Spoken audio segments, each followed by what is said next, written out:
The second movement of the piano concerto is based on the Colombian bambuco.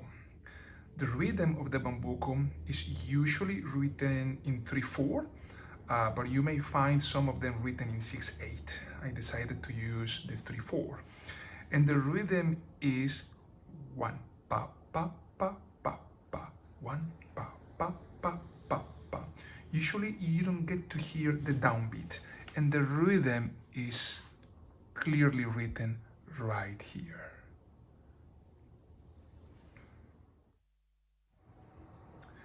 In this movement, what I wanted to challenge was not the technical control of the hand, but the expression, the capacity of singing a slow melody with a clear shape and sound projection.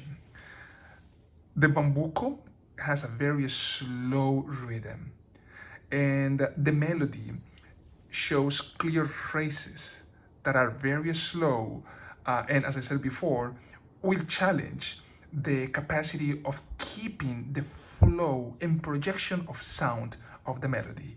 That sounds like this.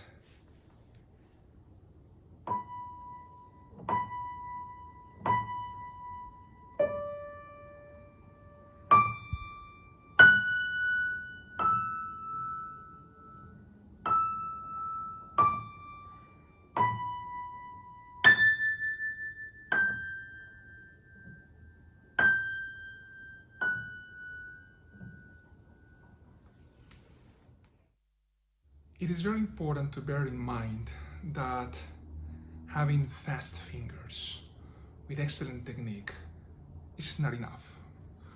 And the expression of a beautiful melody, the shaping of notes, of pitches that give us this clear formal structure of a piece has to become part of what a student, a young musician, has to deal with and develop.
The third movement is based on the Colombian pasillo. This Colombian rhythm is usually written in 3/4, and the basic rhythm is ta-ta, ta-ta, ta-ta, ta-ta, ta-ta, ta-ta. As you can see it here, is performed by the left hand. Ta-ta, ta-ta, ta-ta, ta-ta.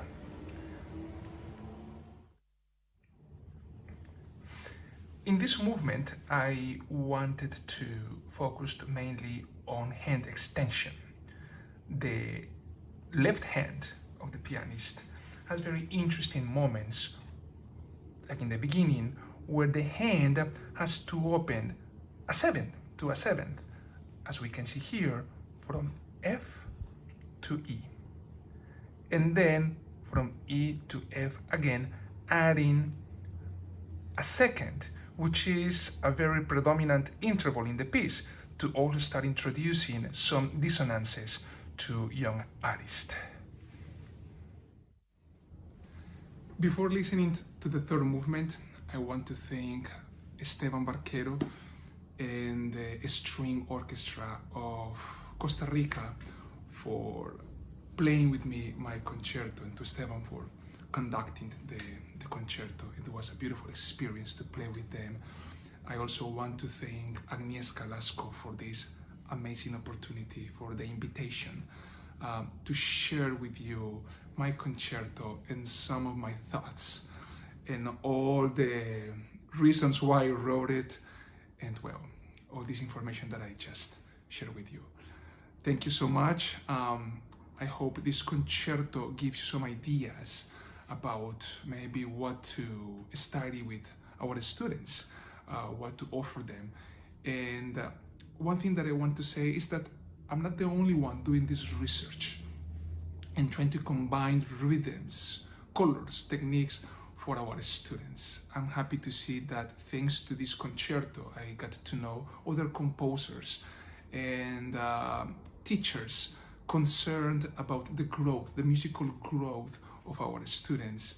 And it's beautiful to see how this movement is growing. What movement? The movement of looking for new music, writing new music, experimenting with different material.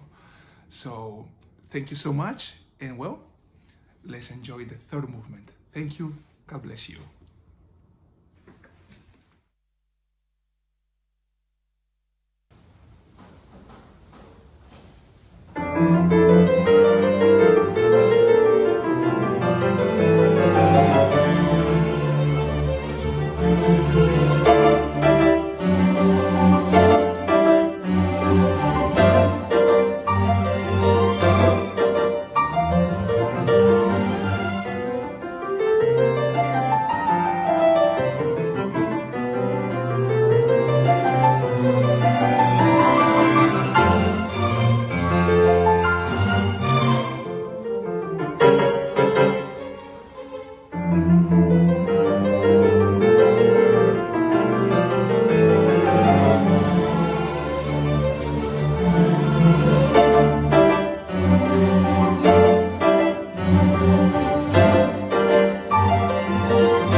If you wish to have access to this score, please contact me by email or through my website. Thank you so much. God bless you.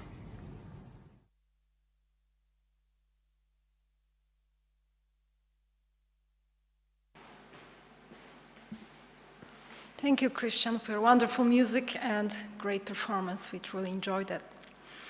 Our last presentation is a joint presentation of 3 artists. Mirta Gomez, Sahili Canovas, and Ethan Fox will join us. And the presentation's title is The Fusion of 2 Percussive Instruments, Piano and Tabla.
Fusion of 2 percussive instruments, piano and tabla. Tabla is the most famous percussion instrument of North India, commonly used in classical music. It is documented in India from the 18th century. The piano, another percussive instrument, the piece performed this afternoon in the video with tabla is written in the 19th century by Cuban composer Ignacio Cervantes Cabanac. The interaction of both instruments on this particular piece of Creole rhythmic patterns, imitative passages are very much in coordination with the rhythm in both instruments. In other words, the piano and the rhythm again reproduce in the tabla instrument. We have a few examples of those rhythms, like I said before, played on the piece of Ignacio Cervantes and reproduced on the tabla instrument. Ms. Sahili Canovas will give a demonstration of that specific rhythm.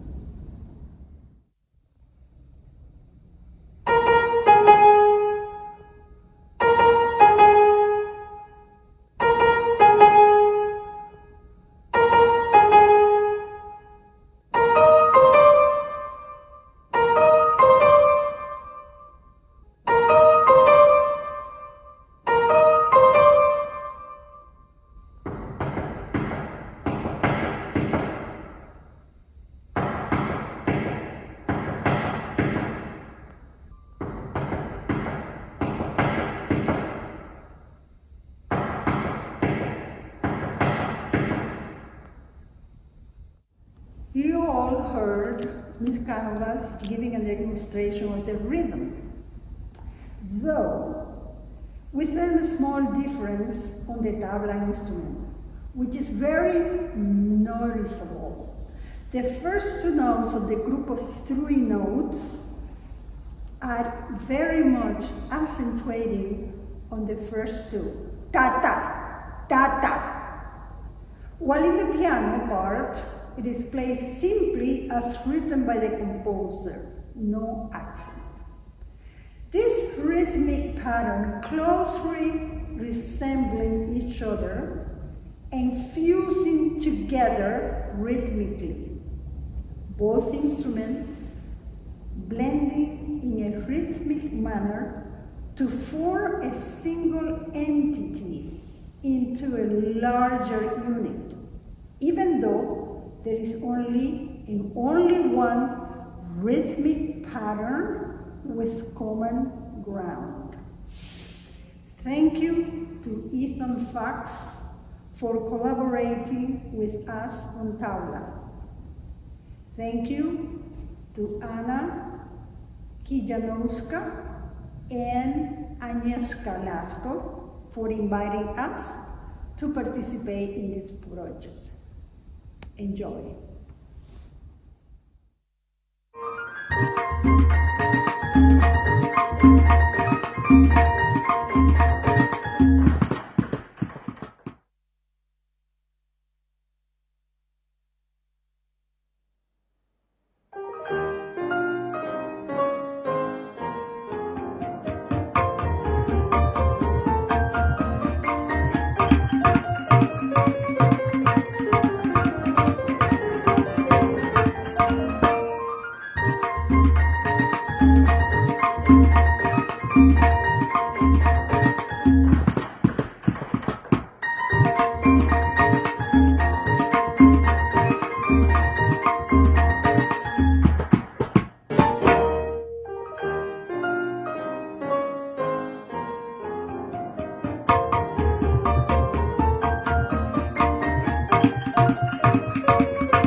Thank you so much for this colorful and enjoyable closing of our conference. We think we all had a great fun listening to the ensemble and to new repertoire as well. I would like to thank you to all of you for being with us. This is the end, sadly, of our Music Alive conference. I hope to see all of you in the near future. I would like to thank you to our Dean, Professor Katarzyna Marcol, Dean of our department, for making the event possible. I would like to thank to all the guests, all the artists who travel, who join us from all over the world, as I mentioned earlier, from the United States, from Argentina, from Berlin, from Hungary. We had many guests who really traveled very, very far to join us here in person, and we are very grateful and fortunate to have you. Thank you for your presentations, for your dedication, for your hard work, for your research, and everything what you shared with us. It's truly, it has been an amazing experience for all of us. I would like to also thank Director of the Music Institute, Professor Krzysztof Gawlas, for helping us